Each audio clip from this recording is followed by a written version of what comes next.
দেখুন, ভালোবাসার বিনিময়ে ভালোবাসা ছাড়া অন্য বস্তু হতে নেই। তাহলে ভালোবাসাকে অপমান করা হয়। ভালোবাসার বিনিময়ে ভালোবাসা, এর বাইরে অন্য কোনো উপাধি, অন্য কোনো প্রাপ্তির আকাঙ্ক্ষা যদি থাকে তো ভালোবাসা কলঙ্কিত হয়, অপমান করা হয়। মায়ের বাৎসল্য, প্রীতি বা প্রেম সন্তানের জন্য যে শত উৎসাহিত, স্বাভাবিক। সন্তান যদি মনে করে মায়ের স্তন্যদুগ্ধ পানে, মায়ের অমীয় স্নেহ মমতায় আমি বড় হয়েছি, কোনো কিছুর বিনিময়ে মায়ের সেই ঋণ শোধ করব, এটি বড় অন্যায়। এটি ভালোবাসার অপমান করা। ভালোবাসার বিনিময়ে শুধু ভালোবাসাই যায়। এই জন্য আচার্যরা বলেছেন, ভালোবাসাতে মাঝখানে যেন অন্য উপাধি এসে না দাঁড়ায়। ভালোবাসার ঠাকুরকে ভালোবাসতে হবে, বিনিময় করলে সেটি ভালোবাসার অপমান হবে। তো এই জন্য বলছেন সর্ব উপাধি বিনির্মুক্তং। এবং ভালোবাসতে গেলে আমাদের হৃদয় ক্ষেত্রটা একটু প্রস্তুত করা দরকার। বলছেন দেখুন, আপনি ভালোবাসবেন বললেই ভালোবাসতে পারবেন না। ভালোবাসার যে রীতি পদ্ধতি, তার যে নীতি, সেটি হলো হৃদয় নির্মল হতে হবে। যার হৃদয়ে স্বার্থশূন্য হতে পারেনি, যার হৃদয়ে চাওয়া পাওয়ার আবিলতা আছে, কোনো সূক্ষ্ম কামনা বাসনা যে হৃদয়ে আছে, সে হৃদয় নির্মল হতে পারেনি। হ্যাঁ, শুদ্ধ স্বচ্ছ বস্ত্রে জইছে নাহি কোনো দাগ। শব্দটা লক্ষ্য করুন। 12 হাত পরিমাণ একটা শুদ্ধ শ্বেতশুভ্র বস্ত্রে একটা মশা বিন্দু বসলে সেটা ধরা পড়ে। একটি বস্ত্রখণ্ড শ্বেতশুভ্র সাদা হয়, তো মসি বিন্দু, সামান্য বিন্দু আকারের কালো দাগটি দৃষ্টিগোচর হয় কিনা? হয় কিনা? হয়। শুদ্ধ শস্ত্র বস্ত্রে জইছে নাহি কোনো দাগ। কবিরাজ কৃষ্ণ গোস্বামী বলছেন, একটা পুত পবিত্র শুদ্ধ বস্ত্রে যেমন কোনো দাগ নাই, বিন্দু আকারে, মশা বিন্দুর আকারে দাগ থাকলেও সেটা যেমন দৃষ্টিগোচর হয়, ভালোবাসতে গেলে আগে হৃদয়ে ওরকম বিন্দু মাত্রের কোনো শশক বাসনা, কামনা বাসনা থাকলে সে হৃদয়ে ভালোবাসা দাঁড়াবেও না, দেওয়াও যাবে না। হৃদয়টা হতে হবে নির্মল। নির্মল মানে কোনো মল বা বাসনা সেখানে। কথাগুলি একটু কঠিন মনে হয়। আমরা তো কামনা বাসনার জীব। জন্ম থেকেই যে বাতাসে বেড়ে উঠেছি চাওয়া পাওয়া ভোগ বাসনা নিয়েই, স্বার্থ নিয়েই। আমাদের এই জগৎটা হলো কামময় জগৎ। আমরা কাম শূন্য হতে পারি না, বাসনা শূন্য হতে প্রায়শ পারি না। কারণ এই জগৎটার বাতাবরণ এমন সৃষ্টি করা, এটি চাওয়া পাওয়া কামময় বাতাস চারিদিকে। এই জন্য গ্রন্থকার বলতে চাইছেন যে শুদ্ধ ভালোবাসা, শুদ্ধ প্রীতি, শুদ্ধ ভক্তিটার বিনিময় যেন কিছু উপাধি না থাকে। তোমাকে ভালোবাসতে হয়, ভালোবাসি। কেন বাসি এ উত্তর দিতে পারবো না। কি জন্য বাসি, কি প্রাপ্তির জন্য বাসি, এ উত্তর নাই। একেই বলে ভালোবাসা। উপাধি শূন্য। ভালোবাসতে হয়, তাই ভালোবাসি। কি জন্য বেসেছি, কি পাবো ভালোবেসে, এর কোনো প্রশ্ন সেখানে নাই, উপাধি নাই। আর কি এর পর্যায়ে পৌঁছাতে গেলে, এই শুদ্ধ প্রীতি ভক্তির স্তরে পৌঁছাতে গেলে হৃদয়টা নির্মল হতে হবে। শুদ্ধ স্বচ্ছ বস্ত্রে কোনো দাগ নাই। দাগ থাকলেই দৃষ্টিগোচরীভূত হয়ে পড়বে। ওই মশার মতো কালো বিন্দু শ্বেত শুভ্র বস্ত্রখণ্ডে যেমন দাগ দিয়ে দেয়, তেমন ভালোবাসবার জন্য হৃদয়টা এরকম দাগ মুক্ত হতে হবে, কামনা মুক্ত হতে হবে, স্বার্থ শূন্য হতে হবে। তাকে হওয়া যায়? পারি কি আমরা? আর পারি না বলেই আমাদের জীবনের অভিশাপ ঘষে না। আমরা ভালোবাসার মাঝখানে কামনা বাসনার স্বার্থ চাওয়া রেখে দিই। এই জন্য আমাদের ভালোবাসা শেষ পর্যন্ত পবিত্র থাকে না, তিক্ততায়, স্বার্থে, ধ্বংসের রূপ নেয়। ভালোবাসার মধ্যে যদি নির্মলতা না থাকে, কোনো উপাধি চাওয়া পাওয়া থাকে, সে ভালোবাসা শেষ পর্যন্ত অখণ্ড হয় না, পরম শান্তির কারণ হয় না। এই জন্য গ্রন্থকার প্রথমেই বলেছেন, হ্যাঁ, সর্ব উপাধি বিনির্মুক্তং তৎপরে তেন নির্মল। শব্দগুলো সাধারণ নয়, রূপ গোস্বামীর শব্দ। বলছেন হৃদয় নির্মল হবে কি করে?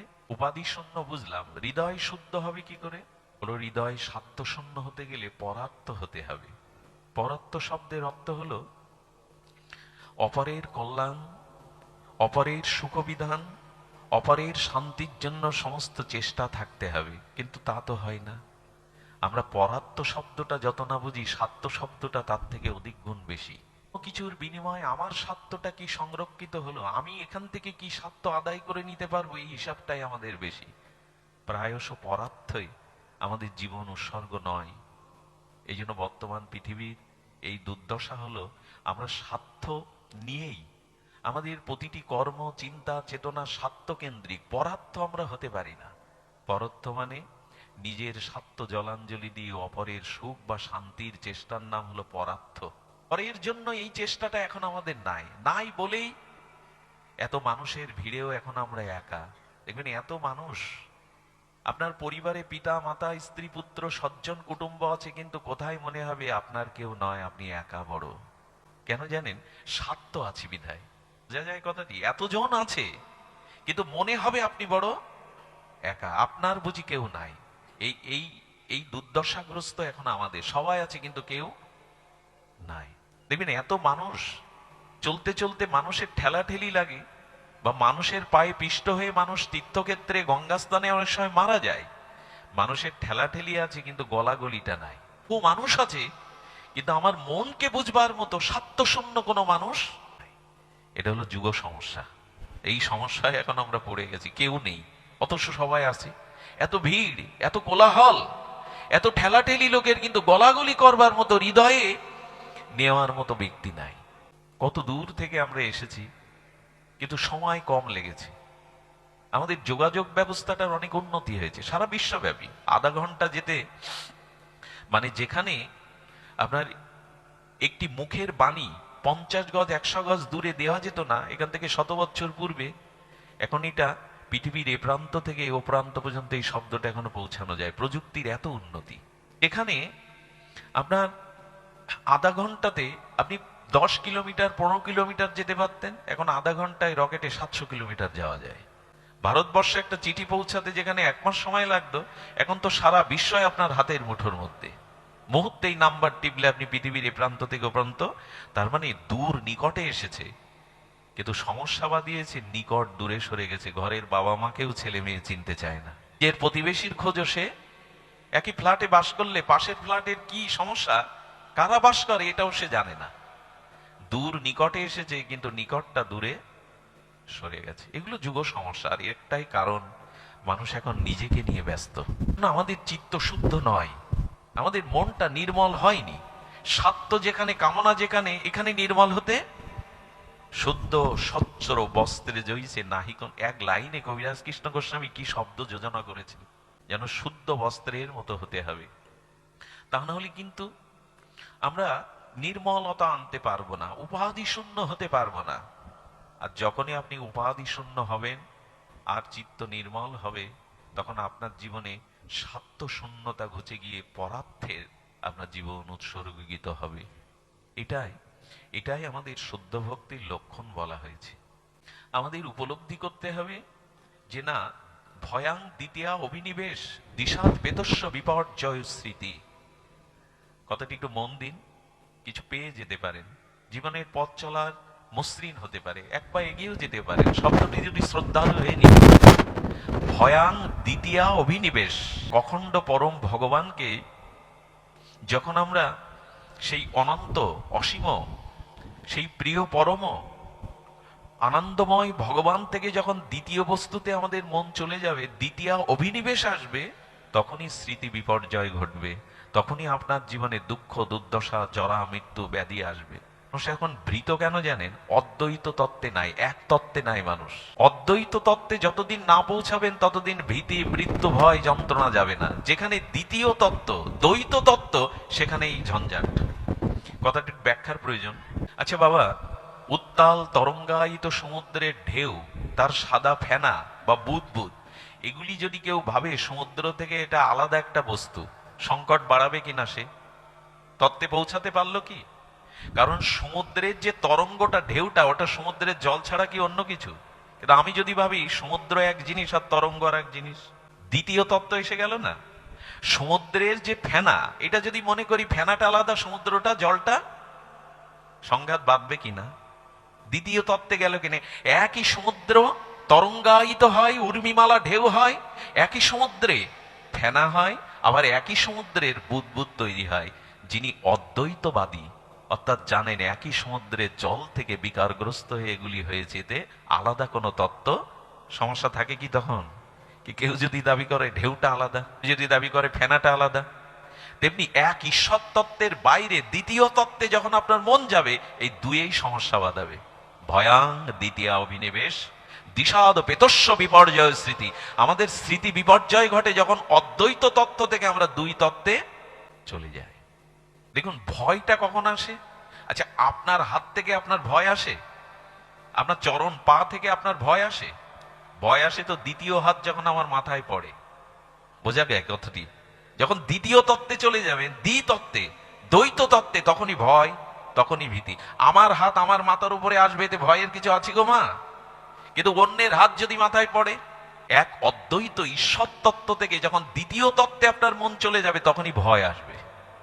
ভয়াং দ্বিতীয়া অভিনিবেশ, কি শব্দাবলী দিয়েছেন ঋষিরা! যখনই দ্বিতীয় বস্তুতে চলে গেলেন, বস্তু এক কিন্তু কিন্তু আমরা দেখি বিভিন্ন। এই ভূমণ্ডল থেকে, পৃথিবী মণ্ডল থেকে অনন্ত বিভু আকাশকে নীল দেখায় কিনা? কি দেখায় মা?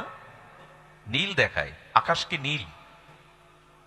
আপনি যদি রকেটে কয়েকশো কোটি কিলোমিটার উঠে যান, দেখবেন আকাশ নীল বলে কোনো পদার্থ নয়, অথচ দেখা যাচ্ছে। কারণ কেউ যদি পৃথিবী থেকে দাবি করে বসে আকাশ নীল, বৈজ্ঞানিকরা, তত্ত্বজ্ঞরা মেনে নেবে তো? আকাশ তো অনন্ত বিভু, অনন্ত আকাশ, অনন্ত অসীম বিভু, তার কোনো রং বা কালার। কিন্তু আমরা বলি নীল। দূর থেকে দেখছি কিনা, ভ্রান্ত দৃষ্টিতে দেখছি কিনা। এখানে যদি আকাশকে নীল বলি, তত্ত্বজ্ঞরা মেনে নেবে কি? নেবে না। আচ্ছা, সমুদ্রের জল হাতে করে দেখুন, কালার নাই, কিন্তু দূর থেকে দেখবে সমুদ্রের জলগুলো নীলাভ নীল।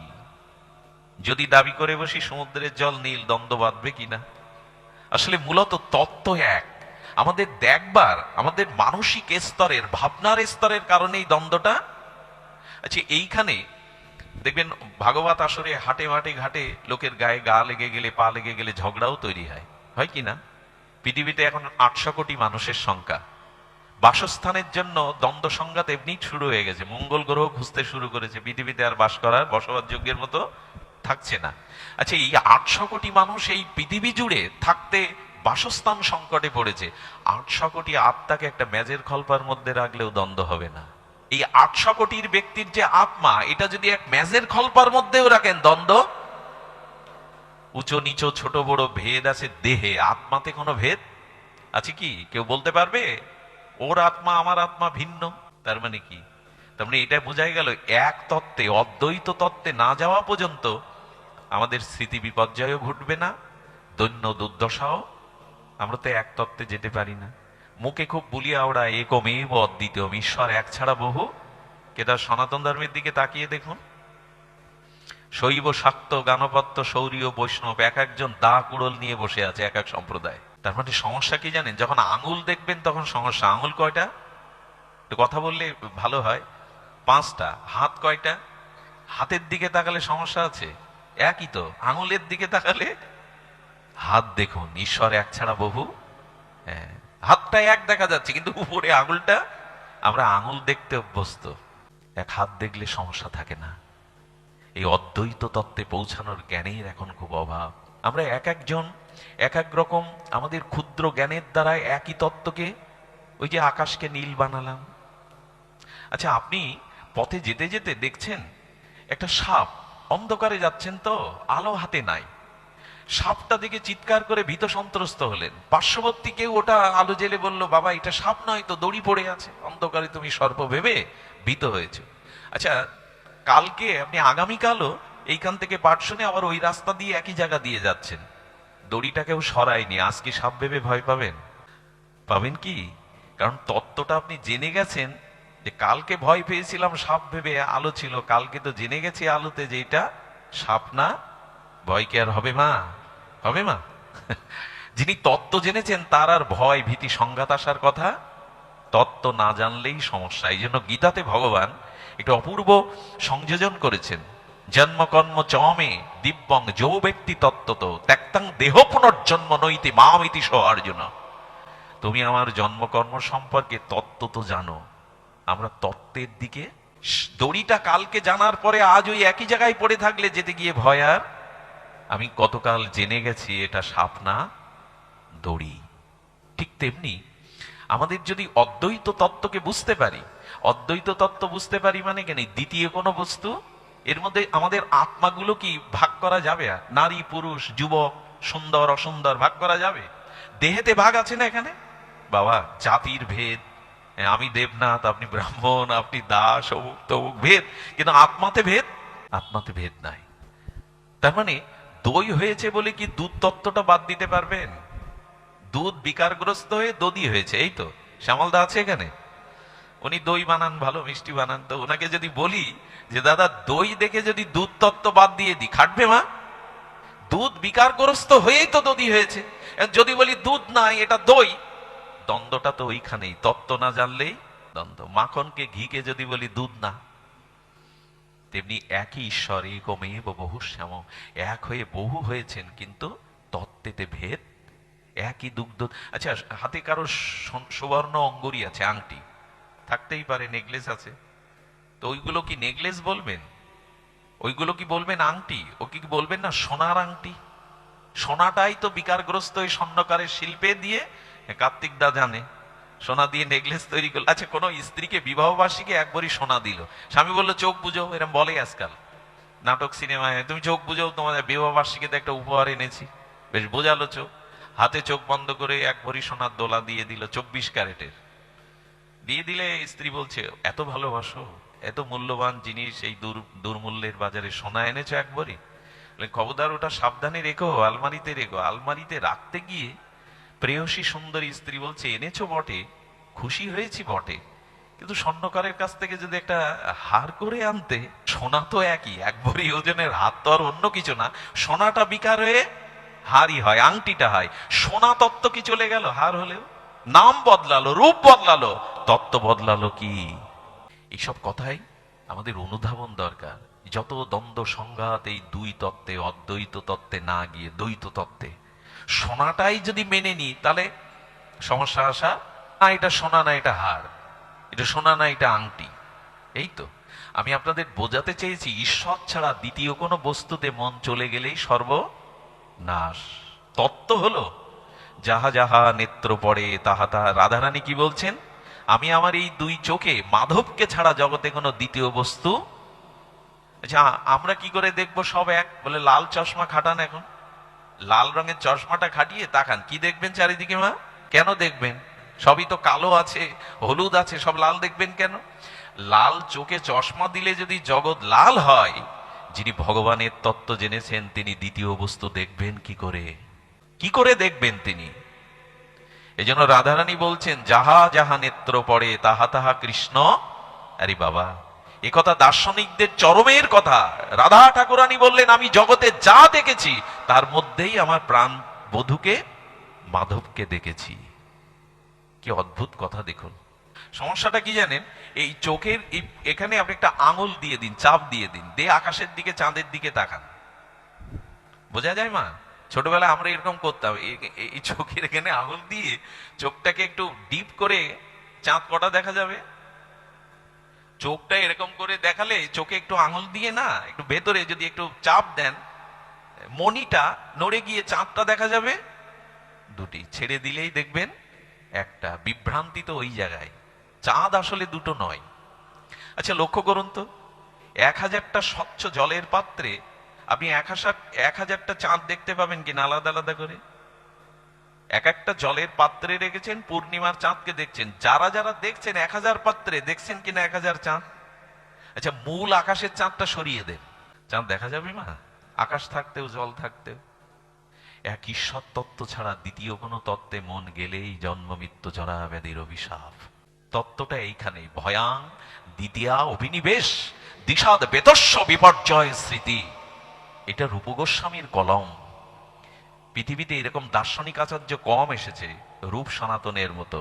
ওনারা বলছেন দ্বিতীয় বস্তুতে মন গেল তো সবার মাঝে।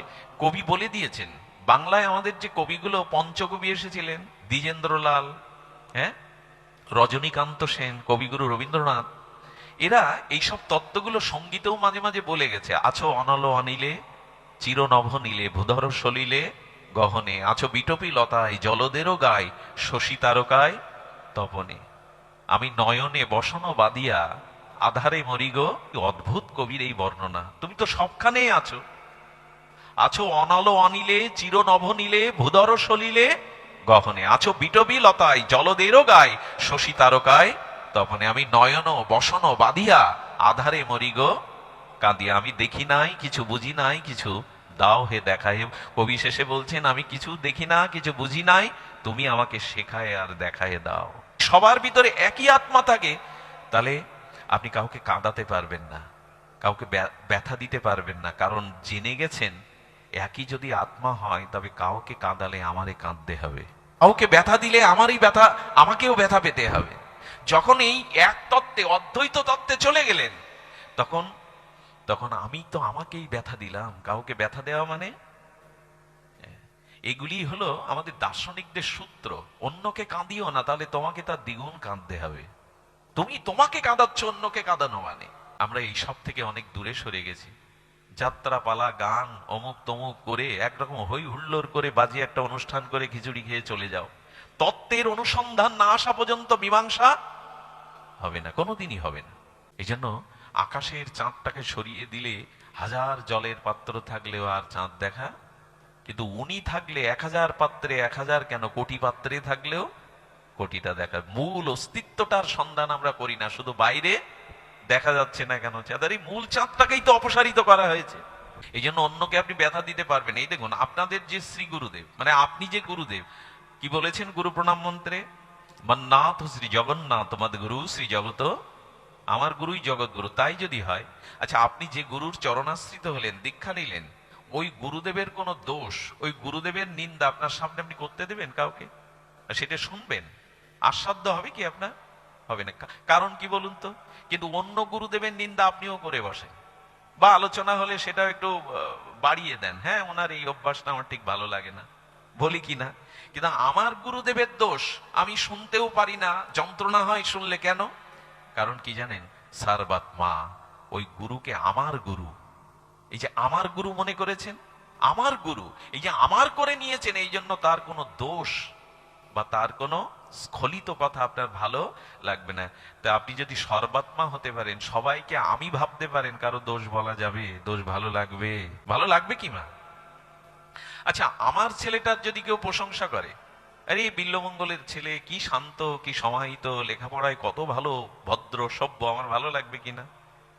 কিন্তু আমার ছেলের সামনে যদি অন্যের ছেলের এভাবে প্রশংসা করে, তখন একটু খারাপ লাগারই কথা। তার কারণ কি জানেন? সর্বাত্মা হতে পারি না। আমার ছেলের জন্য ভালো লাগে, ওর ছেলে ভাগ করে ফেললাম, দ্বৈত করে ফেললাম, এগুলি শুষ্ক কথা, এত ভালোও লাগে না। শুষ্ক কথা তো মন ভরে না। তবু দর্শনটা চাই। নারিকেল ফলটা সাধারণ পশু পাখি খেতে পারে না, অনেকগুলো শক্ত আবরণ ভেদ করে তো ভেতরে যেতে হয়, তারপরে শ্বাসটা পাওয়া যায়। ঠিক তেমনি তত্ত্বটাও বাইরে খোলসের মতো শক্ত, ভেতরে যেতে পারলে আনন্দ আছে। তো আমরা সেই জন্য জানলাম, তত্ত্ব তো যদি জানতে পারি তাহলে আর সমস্যা থাকে না। আমার সন্তান যদি অন্যের সন্তানের মতো মনে করি, তাহলে আর নিন্দা স্তুতিতে আমার ভিতরে জিঘাংসা আসবে না, তত্ত্বে তো আলাদা আসবে না। এই জন্য আকাশকে ভাগ করা যায় না। করা যায়? আপনি বলতে পারবেন এটা আমার আকাশ? বলা যাবে কি? এক অখণ্ড বিভু তত্ত্বকে ভাগ করা যায় না, আত্মাকেও তেমনি ভেদ করা যায় না। এই তত্ত্বটা শ্রীগুরুপাদ পদ্মে শুদ্ধা ভক্তিতে আসলেই, কেবল এই উপাধি শূন্য স্বার্থ শূন্য অদ্বৈত তত্ত্বে পৌঁছালেই তখন পরম শান্তি বা কল্যাণ অবধারিত।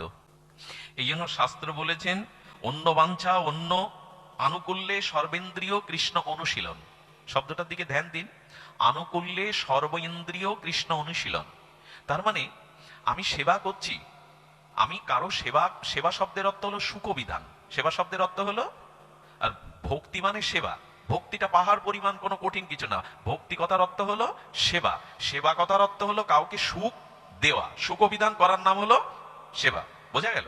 এই যে আমি এখন কথা সেবা দিয়ে, শব্দব্রহ্ম দিয়ে আপনাদের সেবা দিচ্ছি, এই যে শব্দব্রহ্মের দ্বারা, সদ্গুরুর কৃপার দ্বারা, আমার আত্মশক্তির দ্বারা আমি যে বাণী বা শব্দব্রহ্ম রসব্রহ্মের সেবা দিচ্ছি, এতে সবাই না হলে কেউ কেউ তো একটু সুখ পাচ্ছেন, আনন্দ পাচ্ছেন। এই অপরের সুখবিধান করার নাম হলো ভক্তি। আর সেবা কথার অর্থ হলো আনন্দ দেওয়া, আনন্দ নেওয়া নয়, আনন্দ দেওয়া। আনন্দ দেওয়া, এই জন্য আনন্দ দেওয়াটাই ভক্তি, আনন্দ দেওয়াটাই প্রীতি। তবে আমি আমি যে আনন্দটা দিচ্ছি তার আনন্দ হচ্ছে তো, তার সুখ হচ্ছে তো, এটা আবার দূরদৃষ্টি থাকতে হবে। আনুকূল্যেন কৃষ্ণ অনুশীলন। আমি আমার দেবতাকে ভালোবাসি, আমি আমার প্রিয় পরম ঈশ্বরকে ভালোবাসি, কিন্তু আমি যেভাবে ভালোবাসছি, আমি যেভাবে সেবা দিচ্ছি তাতে তার সুখ হচ্ছে তো, এটাই ভাববার বিষয়। সুখ হতে হবে। আমি যাকে সেবা করছি, যাকে আনন্দ দিচ্ছি, তিনি আনন্দ পাচ্ছেন তো। এইখানে এমন একটা কথা চৈতন্য চরিতামৃতে আসছে, কথাটা অনেক অনেক উপরের কথা। বললেন, সেবানন্দ যদি প্রেমানন্দ বাঁধে, সেই প্রেমানন্দ ভক্তের হয় মহাক্রোধে। এমন শব্দ আমি দ্বিতীয় পাইনি জগতে।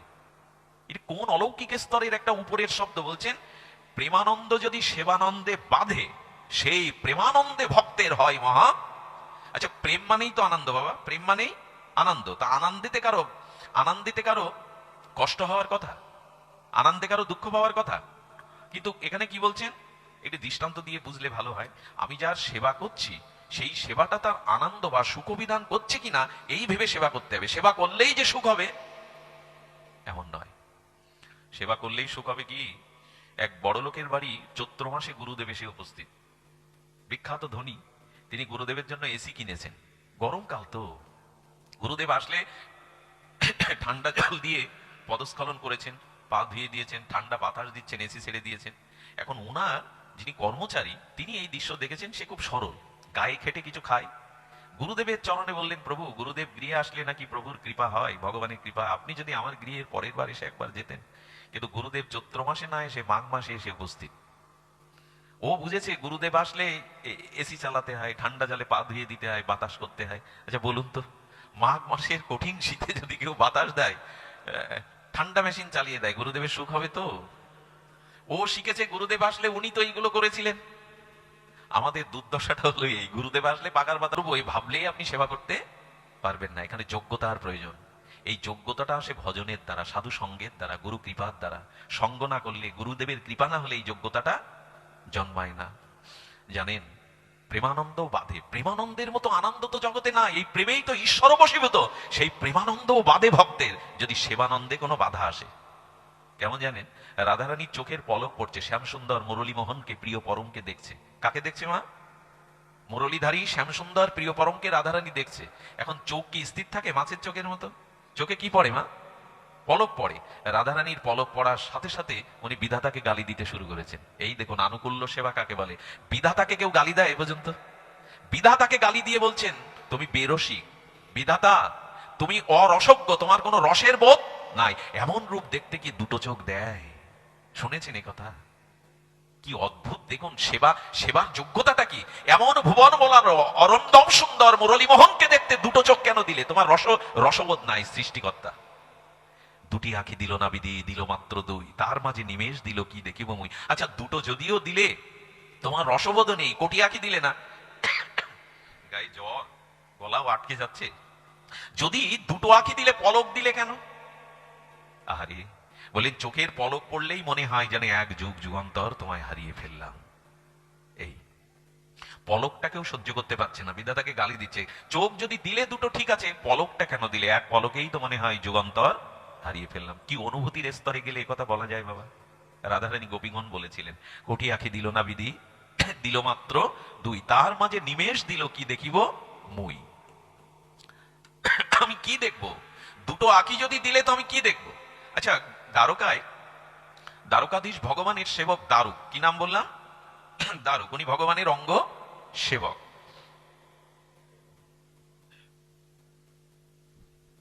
সারা রাত পাঠ করে গিয়ে কাশিতে ঘুমাতে পারিনি। এখন দেখছি ভালো আছে, আপনাদের কৃপায় একটু প্রসন্ন দৃষ্টি দিন যাতে দুটো কথা প্রকাশ হয়। তো বলছেন যে, দারুক গোবিন্দকে বাতাস দিচ্ছে। কি দিচ্ছে মা? বিজন করছে, বাতাস দিচ্ছে। আচ্ছা, ভগবানের রূপের কোনো তুলনা হয় কি? অপরূপ রূপ মাধুর্য দেখতে দেখতে গোবিন্দের বদন মাধুর্য, সৌন্দর্য মাধুর্য অবলোকন করতে করতে চোখে জল এসে গেছে। আর প্রেম বিকারে শরীরটা কাঁপতে কাঁপতে পাখাটা হাত থেকে পড়ে গেছে। বুঝতে পারেন বাবা? নিশ্চয়ই বোঝেন, আপনারা বিজ্ঞ। পাখাটা পড়ে গেছে, সঙ্গে সঙ্গে নিজের গালে চড় বসিয়ে দিয়েছে দারুক। প্রেম তুই কেন এলি? আমি তো করছিলাম তার সেবা। সেবাটা তার সুখের জন্য, বোঝা যায় মা? সেবাটা, বাতাসটা তার সুখের জন্য। আর আমার চোখে প্রেম এসে, তোমার নয়ন ভোলানো রূপমাধুর্য দেখে প্রেম এসে, চোখে জল এসে হাত কাঁপতে কাঁপতে পাকা পড়ে গেল। প্রেমটা আমার সুখের জন্য, আর সেবাটা তোমার জন্য। প্রেম কেন এলি? নিজের গালে চড় বসিয়ে দিয়েছে। প্রেম কেন সেবাতে বাধা হলি? এই কথা তুলনা হয় জগতে? প্রেমানন্দ যদি সেবানন্দে বাধে, তোমাকে তোমাকে সেবা করতে গিয়ে যদি আচ্ছা, প্রেমের প্রেমের বিরুদ্ধে কারো শত্রুতা আছে? মানুষ চাইছে কি জনম ভরে? ভগবত প্রেম, বিশুদ্ধ প্রেম, এই তো ভক্তি প্রেম চাইছে, সেই প্রেমটাও বাধা। আরে বাবা, বলেন প্রেম আসবি কেন তুই? তুই কেন এলি? কারণ তার সেবাটা তো তার সুখের জন্য, আর প্রেমটা। আচ্ছা, গুরুদেব এসেছেন 100 কিলোমিটার দূর থেকে, পথের ক্লান্তি আছে, স্নান করবেন, খোদা হবে। আমরা কি করি মা? আমরা গুরুদেবকে দাঁড় করিয়ে প্রণাম করতে ব্যস্ত হই। আধা ঘন্টা ধরে গুরুদেব দাঁড়িয়ে আছে, প্রণাম করছি। প্রণামটা গুরুদেবের সুখের জন্য না আমার সুখের জন্য? কথা বলতে হবে মা। আমার আত্মসুখের জন্য গুরুদেবকে প্রণাম করব, তার আশীর্বাদ নেবে, এটা আমার। কিন্তু একবারও তাকালাম না আমরা এতগুলো লোক প্রণাম করতে গেলে উনি এত কষ্ট করে এসেছেন, আধা ঘন্টা ওনার কষ্ট। গোবিন্দ গিয়ে প্রণাম করলেন মহামতি বিশ্বকে, গোবিন্দ প্রণাম করলেন যুধিষ্ঠিরের সাথে। বিশ্বদেব চোখের জলে বললেন, প্রভু আমি সরসজ্জায় শায়িত, উঠে যে তোমার চরণে প্রণাম করব আর সে সামর্থ্য আমার নাই। তবে প্রণাম শুধু উঠে নয় প্রভু, প্রণাম মনে মনে স্মরণেও করা যায়, তুমি সেই প্রণাম আমার নাও। গুরুদেব দাঁড়ান, প্রভু দাঁড়ান, একটু প্রণাম করি। এগুলো এগুলো ঠিক না। অনুভূতি না হলে এইসব কথা বোঝা যাবে না। প্রণাম শুধু সামনে গিয়ে করলেই হয়? বিশ্বাস করুন, যারা খুব মহাত্মা, খুব উচ্চ স্তরের সাধক, আপনি পৃথিবীর যে কোন থেকে তাকে স্মরণ করেন, প্রণাম করেন, সে প্রণাম পাবেই পাবে, আশীর্বাদ করবেই করবে। চেঁচামেচির দরকার হয় না। একটা মোবাইলের নাম্বার টিপলে যদি আমেরিকায় ছেলের সাথে, আপন বন্ধুর সাথে কথা বলতে, যন্ত্রের এই ক্ষমতা থাকলে মহাত্মাদের ভক্তির এই ক্ষমতা নেই? ভজনে পেয়ে যায়। আমাদের এক মহারাজ, জয়পুরের সম্ভবত, নবদ্বীপে এক সিদ্ধ বাবা, ভগবান দাস বাবাজি, আমার নামটা ভুল হতেও পারে, যেন ক্ষমা করে দিয়েন। তো উনি এসেছেন ওনাকে দর্শন করতে। কি দর্শন করতেছে? সাধু দর্শন, সিদ্ধ মহাত্মা নবদ্বীপে। এই যেই রাজা আশ্রমের চত্বরে ঢুকেছে মা, ফুলের বাগানে ঢুকবে, আর সাধু লাঠি নিয়ে ছাগল তাড়ানোর মতো যা যা, হ্যাঁ, লাঠির বাড়ি মারছে, যা যা রাজার সামনে গিয়ে। রাজা ভাবলে এত বড় অপমান, যার চরণ ধুলি নিতে এলাম, এত বড় অপমান, আমাকে লাঠি তুলে যা যা যা চলে যা, হ্যাঁ, অপমান করলো। মহাত্মা বুঝতে পেরেছেন, এক ভক্তকে সংবাদ পাঠিয়ে বললেন, রাজাকে বলো আমি ছাগল তাড়িয়েছিলাম, রাজাকে না। মহাত্মাদের দৃষ্টিভঙ্গি অন্যরকম, আমরা বুঝবো না। খালি চোখে জলের ভিতরে আর্সেনিক বোঝা যাবে? যাবে কি মা? যাবে না। কিছুদিন আগেও তো আমরাও বুঝতে পারিনি। খালি চোখে যা দেখেন সেটা নিয়ম নয়, তত্ত্ব অন্যখানে। হ্যাঁ, রাজা আসলেন, আপনি ছাগল তাড়াননি তো কাকে তাড়ালেন? সামনে তো ছাগল ছিল না, আমিই ছিলাম। বললেন, বৃন্দাবনে আমি যে আশ্রমে ভজন করতাম, ওই আশ্রমের তুলসী বৃক্ষটা মুড়িয়ে দিচ্ছিল এক ছাগল, তাই এখান থেকে তাড়িয়ে দিলাম, এখান থেকে তাড়িয়ে দিলাম। রাজা বললেন, গাঁজাখড়ি গল্প, মনে মনে বলছেন গাঁজা এইখানে নবদ্বীপ থেকে বৃন্দাবনে ছাগল তাড়িয়েছেন? উনি টেলিগ্রাম করলেন। রাজা তো টেলিগ্রাম করে বললেন, অমুক দিন অমুক সময় দেখুন তো ওখানে কোনো তুলসী গাছ ছাগলে খেয়েছে কিনা। আশ্রমে গিয়ে দেখা গেল তুলসীটা ছাগলেই মুড়িয়ে দিয়েছে ঠিক ওই সময়। চরণে এসে পড়লেন, চরণে এসে পড়লেন, আমি ভুল করেছি, আমি আপনাকে চিনতে পারিনি, বুঝতে পারিনি। কথা কি শুধু মোবাইলে বললেই হয়? কথা কি শুধু মুখে বললেই হয়? কবিগুরু রবীন্দ্রনাথ একটা লাইন দিয়েছে, লাইনটা নোট করে নিন হৃদয়ে। লাইনটা শুনলেই চিত্তে একটা স্নিগ্ধতা আসে। বিশ্বকবি রবীন্দ্রনাথ, অনুভবী ঋষি কবি, উনি বলেছেন, তুমি অনেক কথা যাও যে বলে কোনো কথা না বলি। আরে কি কি কবিগুরুর অনুভব! তুমি অনেক কথা যাও যে বলে কোনো কথা না বলি। এই অনুভূতিতে আমরা পৌঁছাতে পারিনি, এই জন্য আমাদের এত চেঁচামেচি, এত হুড়াহুড়ি। অনুভূতির রাজ্যে শব্দ চলে না, অনুভূতির রাজ্যে। আচ্ছা, অনুভূতিটা কেমন জানেন? কেউ আপনার মুখ দেখে বুঝুক আর না বুঝুক, আপনি জল অন্ন খেয়েছেন কিনা মা ঠিক বুঝে নেবেই। নেবে কিনা বাবা? এই অভিজ্ঞতা তো আপনাদের সবার আছে। খোকা আমার মনে হচ্ছে তুই খাসনি, যতই মিথ্যা বলেন, হোটেলে খেয়েছি, বন্ধুর বাড়ি খেয়েছি, মা বুঝে নেয় তুই খাসনি। এই অনুভূতিটা মায়ের নারীর সাথে যোগ ছিল তো, এই জন্য মা বুঝে নেয়। সব জায়গায় ভাষা লাগে, বলা লাগে, নীরবতাই সব থেকে বড় ভাষা।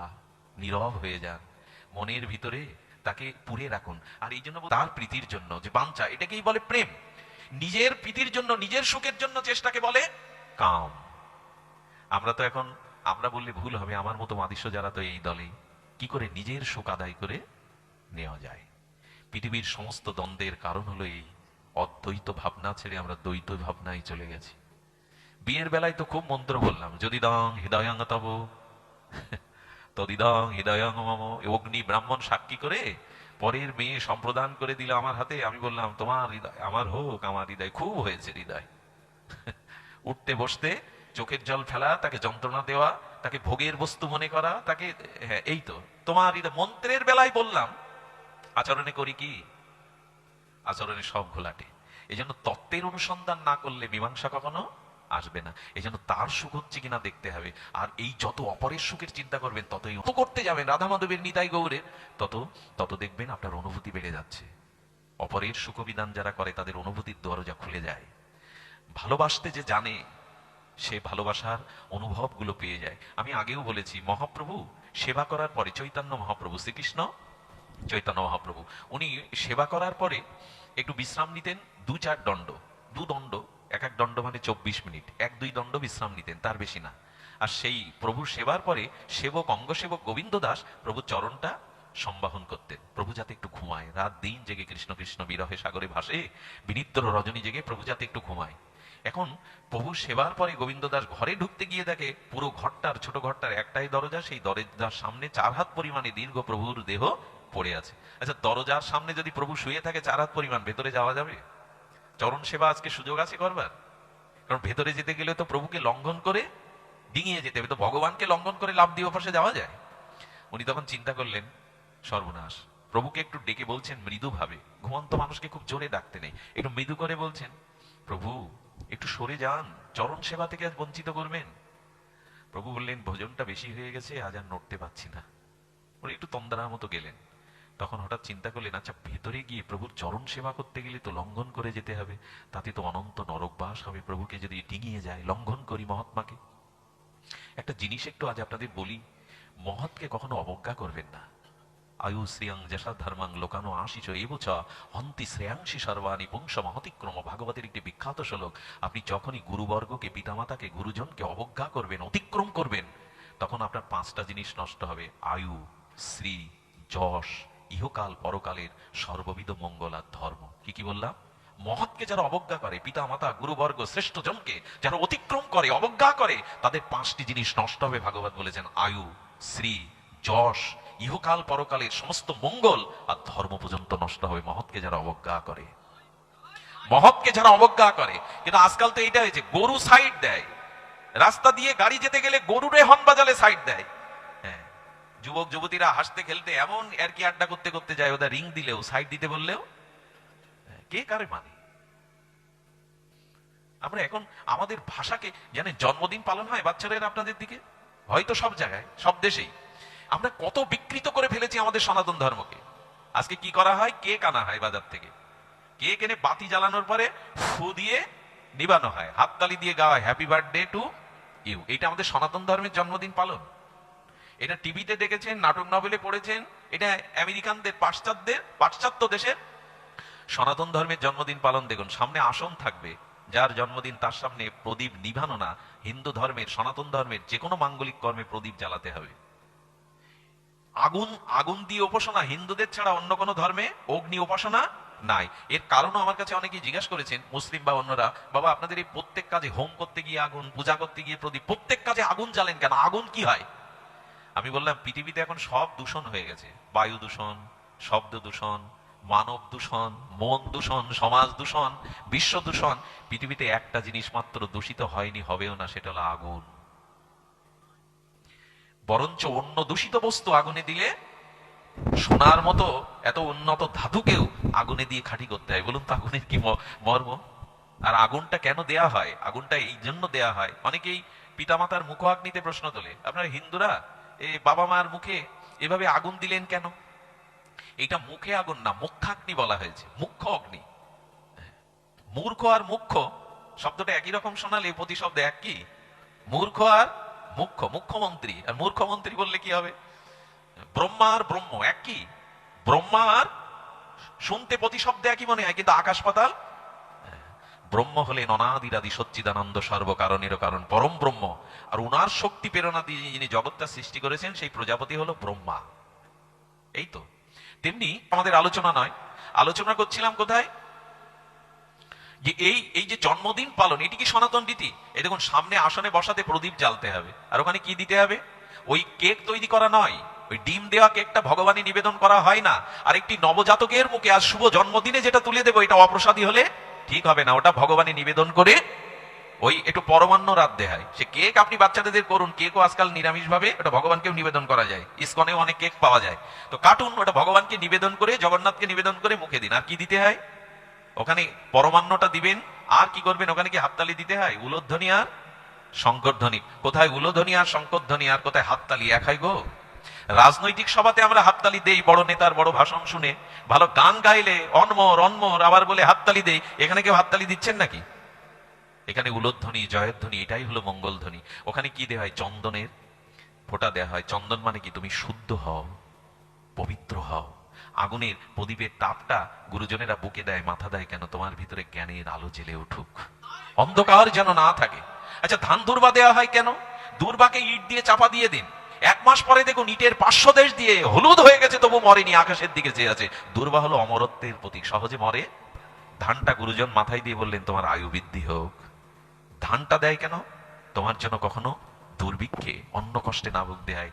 ধানটা অন্নের প্রতীক, আর দুর্বাটা আয়ুর প্রতীক। আয়ুষ্মতি ভব, ধনস্মতি ভব। আর কি? কাজল দেয়া হয়। কাজল দিলে সুন্দর মানায় কিনা?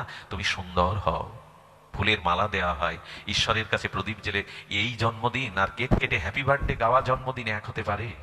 ময়ূরটা দেখেই, তমালটা দেখেই, তমাল গাছটা কৃষ্ণ মনে করেছে কালো রাং, আর ময়ূরের পাখনা দেখে মনে করেছে আমার গোবিন্দের মস্তকে ময়ূর পিচ্ছ। গিয়েই জড়িয়ে ধরেছে, প্রাণনাথ এতদিন বিরহিনী কাতনা আমাকে কষ্ট দেয়। সখীরা ভাবলো রাধারানীর যে দশা, ওকে আর কি করে বাঁচাবো? তমালটাকে মনে করেছেন গোবিন্দ, আর ময়ূরের পেখমটাকে মনে করেছেন ময়ূর পিচ্ছ। এই ভাব হয় কি জানেন? 12-13 বছর পরে যদি কোনো মার নিঃসন্তান না মায়ের কোনো সন্তান হয়, অনেকদিন সন্তান হয়নি, ডাক্তার বলেছে সন্তান হবে না, কিন্তু কোনো কারণে দেবতার আশীর্বাদে বড় হয়ে যদি সন্তান হয়, 4-5 বছরের পরে যদি সন্তানটা মারা যায়, 5-7 দিন ওই মা স্নান করে না, খায় না, মাথায় জল দিলে শুকিয়ে যায়, দুধটা জোর করে গালে দিলে গালসি দিয়ে পড়ে যায়। কি দেখে জানেন জগতে? আমার গোপাল বুঝি এই আসছে, মা বলে যেন ডাকছে। আই গোপাল, রাত দিন দেখতে থাকে তার সন্তানকে, অন্য কিছু সে জগতে দেখে না। রাধারানীর দশাটাও এমন, যাকে দেখছেন মনে করছেন তমালকে দেখে মনে করছেন এই প্রাণনা।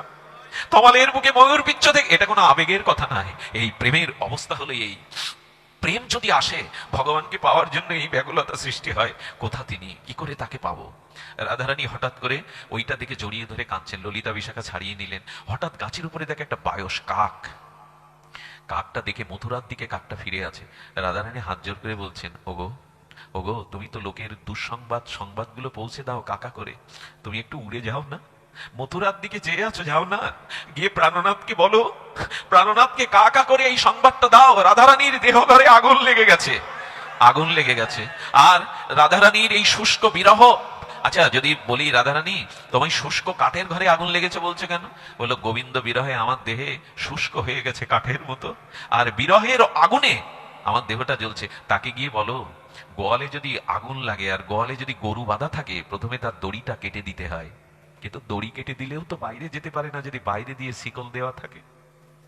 তাকে বলো, সে যাওয়ার সময় বলে গিয়েছিল আমি কাল বা পরশু আসবো, সেই আশার শিকলে আমাদের বেঁধে রেখে গেছে, আমরা পুড়ে পুড়ে মরছি। তাকে বলো যেন শিকলটা খুলে। কাতর অবস্থায় ফুলগুলো ছিঁড়ে কাঁদছে আর বলছে, কই এলো না তো প্রাণটা। আমি একটা পদে শুনেছিলাম, ধরবি যদি তারে থাকবি প্রতীক্ষায়। আচ্ছা, বিদেশ থেকে বা বহু দূর থেকে সন্তান বাড়ি ফিরবে, মাকে মোবাইলে টেলিফোনে জানিয়েছেন, রাত 1টা বেজে যাচ্ছে, 2টো বেজে যাচ্ছে, ছেলে পথে বেরিয়েছে, মা এটা জানে, ঘুমাবে বাবা।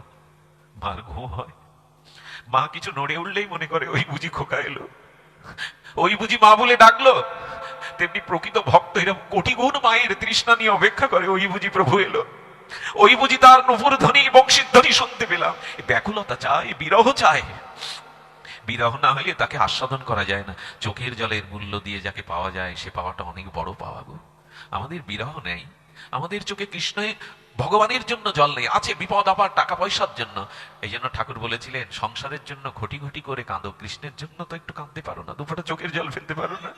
এই জন্য ভগবানের জন্য চাই অশ্রু, ভগবানের জন্য চাই বিরহ কাতরা। রাধারানীর দশা দেখে আর বিন্দাদুতি বলেছিল, রাধে রাধে আমি তোকে গোবিন্দ এনে দেব, তুই না থাকলে আমরা আমাদের এই বৃন্দাবন মিথ্যা হয়ে যাবে, বৃন্দাবনের সমস্ত মাধুর্য ঐশ্বর্য লুপ্ত হয়ে যাবে। রাধে এটা তোরই সম্পদ, আমি যাব। বৃন্দাবতী বলছেন আমি মথুরা থেকে গোবিন্দকে আনবোই আনবো, তবে রাধে গোবিন্দ একদিন তোর চরণে একটা পত্র লিখে দিয়েছিল, হে রাধে আমি তোমার চরণের দাস ইতি গোবিন্দ, আমি তোমার চরণের দাস ইতি গোবিন্দ। কোন নারীর কাছে ভগবান এই দস্তখত দেননি, দিয়েছিলেন প্রেমের কাছে। রাধারানী রমণী না, রক্তমাংসের যুবতী না, কৃষ্ণ প্রেমটাই রাধা, লাদিনী শক্তিটাই রাধা। সেই প্রেমের কাছে দস্তখত লিখে দিয়েছিলেন, হে রাধে হে করুণাময়ী হে ব্রজেশ্বরী আমি তোমার চরণের দাস। বলেন ওইটা দে তো, ওই জায়গাটা আমি তোমার চরণের দাস। কি করে সে মথুরায় থাকে আমি দেখবো, চন্দ্রাবলী লাগলে ওই পত্রটা আমায় দিয়ে দে। উনি নিলেন, নিলে মথুরায় গেলে, গ্রামের মানুষ যখন শহরে যায় তখন তার লক্ষণ কি হয়, যে বড় বড় অট্টালিকাগুলো সৌধগুলো দেখতে থাকে। আজ বৃন্দাবতী গিয়ে মথুরার চারিদিকে তাকাচ্ছে, মথুরাবাসী নারীরা মনে করেছে গ্রাম থেকে মূর্খ কোন নারী, আরে এদিকে তাকাচ্ছ ওদিকে তাকাচ্ছ, তাকাচ্ছ কেন, তুমি গ্রাম থেকে এসেছো বুঝি? বৃন্দাবতীকে বলছেন তুমি গ্রাম থেকে এসেছো?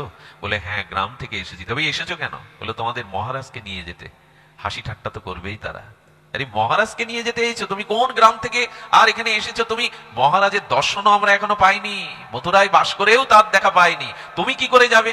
বলে ওখানে 7টা ইন্টারভিউ দিতে হবে, 7টা দুয়ারি আছে, ওই দুয়ারি তোমাকে জবাবদিহি করতে ঢুকতে হবে। বললেন আমার কাছে এমন একটা সম্পদ আছে, ওটা দেখলে তোমার দুয়ারি কেন গোবিন্দই ছুটে আসবে আমার কাছে, গোবিন্দই ছুটে আসবে আমার কাছে। আমার কাছে যেটা আছে, আমি আপনাদের বলি যারা রাধারানীর চরণের দাসত্ব, যারা রাধারানীর দাসী হয়েছে, আমি বলতে পারি এই দাসিত্ব যদি অটুট রাখেন গোবিন্দই আপনার কাছে ছুটে আসবে। যেখানে রাধা নাম রাধা প্রেম গোবিন্দ ছুটে আসবেই, সেখানে আসতে তাকে হবেই। বৃন্দাবতীর কথা শুনে বললেন এ কি উন্মাদ, এ কি কোনো পাগলিনী, আমাদের মহারাজা কৃষ্ণ ছুটে আসবে? বললেন তোমরা দেখতে চাও? উনি উনি শুরু করে দিলেন, মধুর ব্রজের কণ্ঠ তো, রাগ রাগিনী মিশিয়ে রাধা নাম শুরু করে দিলেন। রাধা নামের গুণকীর্তনে আকাশ বাতাস মুখরিত হলো। গোবিন্দ সিংহাসন থেকে নেমেই ছুটছেন। কে রাধা নাম বলে, কে রাধা নাম গায়?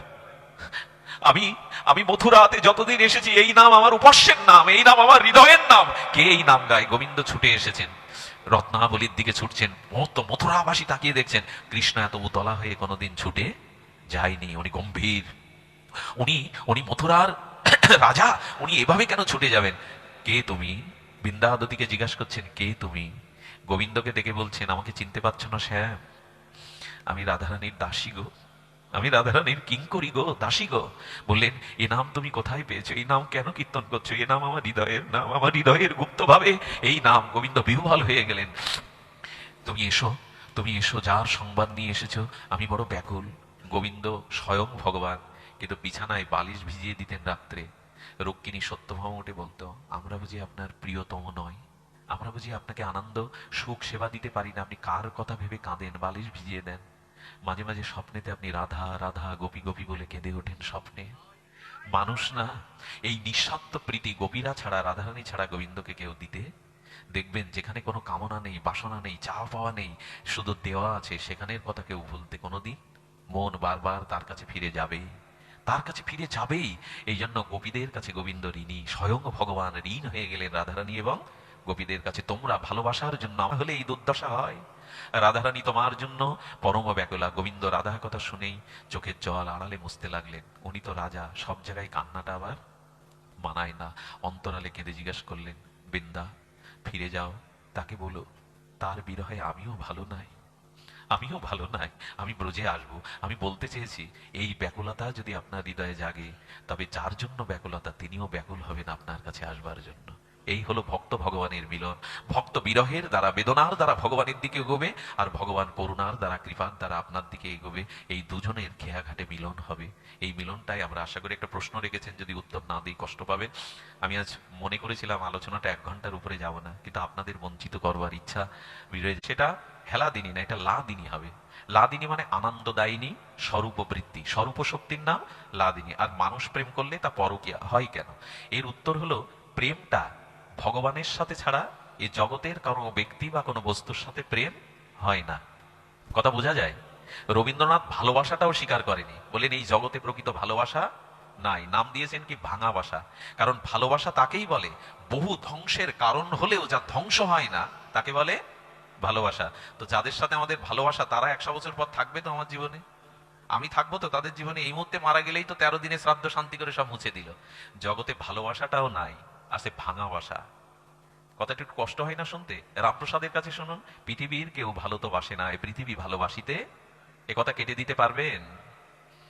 এই পৃথিবীতে কিছুটা আছে আমাদের দেওয়া নেওয়া, স্বার্থের সম্বন্ধ। এই জন্য ভালোবাসা হয় পরমাত্মার সাথে জীবাত্মার, ভক্তের সাথে ভগবানের। কোন দেহ বা বস্তু সম্পর্কের সাথে সম্পর্ক হতে পারে, প্রেম হয় ভগবানের সাথে। কারণ কি? প্রেম যার হয় সে হয় ভক্তির দ্বারা ভক্ত, আর ভক্তি ভক্ত ভগবান, এই তিনটে জিনিসের সম্বন্ধকেই বলে প্রেম। আর এই জগতের সাথে সম্বন্ধটাকে বলে ভাঙা বাসা। পাখি বাসা বাঁধে তো একদিন ভেঙে যায়, আমাদেরও বাসা।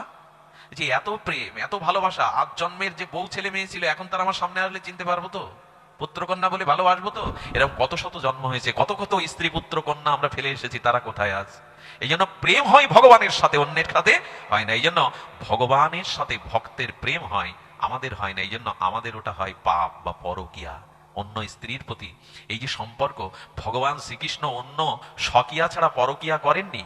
পরকিয়া ভাবটা এনেছিলেন রস বাড়ানোর জন্য, মাধুর্য বাড়ানোর জন্য, কিন্তু রাধারানী হলো গোবিন্দের অংশ। আচ্ছা, একটা প্রদীপে সলিতাটা দুই মুখী করে জ্বালিয়ে দিলেন, দুই দিকের আগুনকে আলাদা। একই কৃষ্ণ, দুই হলেন, রাধা কৃষ্ণ আলাদা বল। আচ্ছা, একটা প্রদীপ থেকে আর একটা প্রদীপ জ্বালালেন, দুটো প্রদীপ হলো, দুটো আগুন কি এক হবে? আচ্ছা, চিনি থেকে মিষ্টিটা আলাদা করা যাবে? নিমের পাতা থেকে তিতোটা তুলে দিয়ে মিষ্টি করা যাবে? নিমের পাতাটা যাবে না। ঠিক জলের থেকে শীতলতাটা বাদ দেওয়া যাবে? আগুন থেকে তার দাহিকা নামার মতো আছে, জড়িয়ে ধরতে যায়, খেলতে যায়, নিজের সাথে নিজের খেলা। আর এই আনন্দটা বড়দের খেলার থেকে। গোবিন্দ নিজের শক্তির সাথে নিজের আনন্দের সাথে নিজে খেলছেন, বড় স্ত্রী উনি নন। এই ভাবনাটাই তো ক্ষতি হয়ে গেল। আর এই ক্ষতির কারণ কি জানেন? আমাদের দেশে পদাবলী কীর্তন অনেক দিনের প্রচলিত, কিন্তু আজকাল এই কীর্তনটা 40-50 হাজার টাকা দিয়ে আনা হয়। তারা যদি তত্ত্বজ্ঞ না হয়, শাস্ত্রজ্ঞ না হয়, শুধু মুখস্থ করে সুরের দ্বারা কীর্তন করে, তবে ওরা যখন নৌকবিলাস করতে যাবে, তখন আমাদের চিত্ত মানে রাধাকৃষ্ণের উন্নত ভাবটা আর ওরা দিতে। কেমন করে রাসের মঞ্চে, নামযজ্ঞের মঞ্চে রাস করে এরা সেজে গুজে, এগুলো উচিত নয়। রাধাকৃষ্ণ সাজা যায় না, রাধাকৃষ্ণের আগুন নিয়ে খেলা করা উচিত নয়। আমাদের দেশে অনেক, সব কীর্তনিয়া নন, অনেক কীর্তনিয়া প্রণম্য তত্ত্বজ্ঞ, কিন্তু সাধারণ কীর্তনিয়ারা যেভাবে নৌকবিলাস, বস্ত্রহরণ এইসব করে না, তাতে আমাদের ছেলে মেয়েরা শিখলো রাধা একজন পরের নারী আর কৃষ্ণ একজন পর যুবক। ক্ষতিটা করে দিয়েছে এরাই। এই জন্য রাধা কৃষ্ণের তত্ত্ব অতত্ত্বজ্ঞের মুখে শুনতে নাই, ক্ষতি হতে পারে আপনার।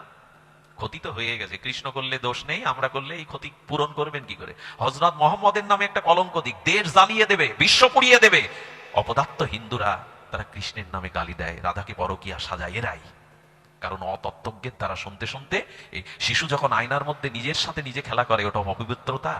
পৃথিবীতে ওর থেকে আনন্দ শুদ্ধতা, গোবিন্দ নিজ স্বরূপ শক্তির সাথেই খেলছেন, এখানে আলাদা কেউ নন। পদধূলি এত মধুর কেন?